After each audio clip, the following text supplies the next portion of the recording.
নমস্কার বন্ধুরা, অতসী সহজ রান্নাঘরে আরও একটা নতুন রেসিপিতে সবাইকে স্বাগত। আজকের আমি তোমাদের সাথে একটা পিঠে রেসিপি শেয়ার করব। এখন শীতকাল, আর শীতকালে পিঠে খেতে সবারই ভীষণ পছন্দ হয়। আজকের আমি তোমাদের সাথে শেয়ার করব দুধ গোকুল পিঠের রেসিপি। এটা অনেক পুরনো রেসিপি, আর এই পিঠেটা খেতে ভীষণই ভালো লাগে সবারই। আশা করি আজকের ভিডিওটা তোমাদের ভালো লাগবে। প্রথমে আমি একটা গোটা নারকেল কুড়িয়ে নিয়েছি। এখন আমি গ্যাসে একটা কড়াই বসিয়ে দিয়েছি, আর নারকেল কোড়াটা আমি দিয়ে দিয়েছি। এখন আমি দিয়ে দেব 150 গ্রামের মতো খেজুরের গুড়। একদম লো টু মিডিয়াম ফ্লেমে রেখে আমি নারকেলের সাথে গুড়টা খুব ভালো করে মিশিয়ে নেব। দেখো, নারকেলের সাথে গুড়টা খুব ভালো করে মিশে গেছে। একটা পুর আমি রেডি করে নেব পিঠেটার জন্য। গ্যাসটা লো টু মিডিয়াম ফ্লেমে অনবরত নাড়তে হবে, না হলে কড়াইতে লেগে যেতে পারে, যেহেতু গুড় আছে। দেখো, এখন আমি দিয়ে দেব 3 চামচের মতো গুঁড়ো দুধ। তোমরা যদি গুঁড়ো দুধ দিতে না চাও তাহলে এখানে খোয়া ক্ষীরও দিতে পারো, তাহলে পুরের টেস্টটা ভীষণই ভালো হয়। আমি গুঁড়ো দুধটা দিয়েও খুব ভালো করে মিশিয়ে নেব নারকেল আর গুড়ের সাথে। পুরটা যেন একটু শক্ত হয়, নরম যেন না থাকে। দেখো, এইভাবে পুরটা রেডি করে নিতে হবে। গ্যাসের ফ্লেমটা এই সময় অবশ্যই একদম লো ফ্লেমে রাখতে হবে। লো ফ্লেমে রেখে পুরটা অনবরত নেড়ে রেডি করে নিতে হবে। এখন আমি গ্যাসটা অফ করে দিয়েছি, আর তারপর আমি পুরটা একটা প্লেটে নিয়ে নিয়েছি ঠান্ডা করার জন্য।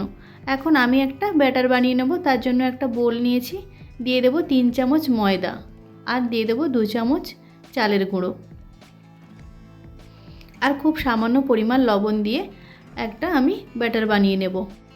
অল্প অল্প জল দিয়ে ব্যাটারটা বানিয়ে নিতে হবে। ব্যাটারের ঘনত্বটা খুব বেশি পাতলা আবার খুব বেশি মোটাও হবে না। আমি তোমাদের দেখিয়ে দিচ্ছি ব্যাটারের ঘনত্বটা কেমন হবে। দেখো, ঠিক এইভাবে ব্যাটারের ঘনত্বটা হবে। এখন আমি পিঠেগুলো রেডি করে নেব। পুরটা ঠান্ডা হয়ে গেছে। অল্প একটু মিশ্রণ নিয়ে দু হাতে এরকম গোল করে একটু আমি চ্যাপ্টা করে দেব। এইভাবে গোকুল পিঠেগুলো আমি রেডি করে নেব। সমস্ত পিঠেগুলো এইভাবে রেডি করে নিতে হবে। এটা বানানো ভীষণই সহজ, আর এই পিঠেটা খেতে ভীষণ ভালো হয়। অবশ্যই তোমরা সামনে পৌষ সংক্রান্তি এই পিঠেটা অবশ্যই বানাবে। পিঠেগুলো ভাজার জন্য আমি সাদা তেল খুব ভালো করে গরম করে নিয়েছি। তারপর একটা একটা পিঠে ব্যাটারে কোট করে নিয়ে এইভাবে দিয়ে দিতে হবে কড়াইতে। তারপর দু সাইড হালকা লাল লাল করে ভেজে নিতে হবে। গ্যাসটা এই সময় অবশ্যই লো টু মিডিয়াম ফ্লেমে রেখে পিঠেগুলোকে ভাজবে, না হলে পুড়ে যেতে পারে। এক সাইড হয়ে গেলে অপর সাইডটা উল্টে এইভাবে ভেজে নিতে হবে। দেখো, পিঠেগুলো আমার রেডি হয়ে গেছে। এইভাবে আমি সমস্ত পিঠেগুলো রেডি করে নেব। এখন গ্যাসে আমি আরও একটা কড়াই বসিয়ে দিয়েছি, আর দিয়েছি আমি হাফ লিটার দুধ।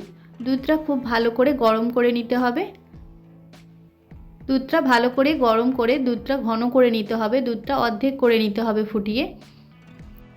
লো টু মিডিয়াম ফ্লেমে রেখে দুধটা আমি ঘন করে নিয়েছি। এখন আমি দিয়ে দেব খেজুরের গুড়। আমি এখানে 50 গ্রাম খেজুরের গুড় দেব। তোমরা যেমন মিষ্টি পছন্দ করো সেই অনুযায়ী গুড়টা কম বেশি করতে পারো, তবে হাফ লিটার দুধের জন্য 50 গ্রাম গুড়টাই যথেষ্ট, ভালোই মিষ্টি হবে। গুড়টা দিয়ে খুব ভালো করে মিশিয়ে নিতে হবে।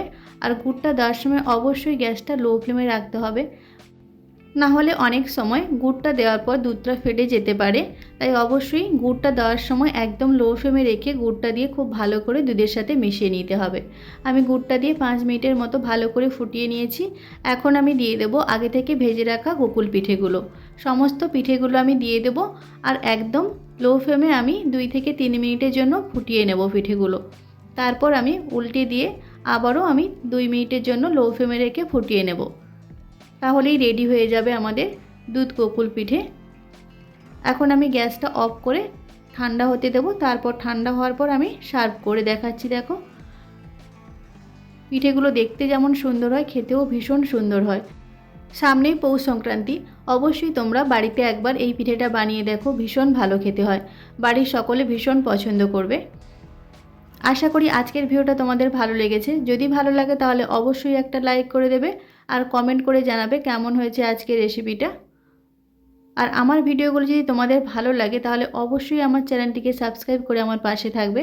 আর যারা অলরেডি আমার চ্যানেলটিকে সাবস্ক্রাইব করেছো তাদের অসংখ্য ধন্যবাদ। আজকের ভিডিওটা এই পর্যন্ত।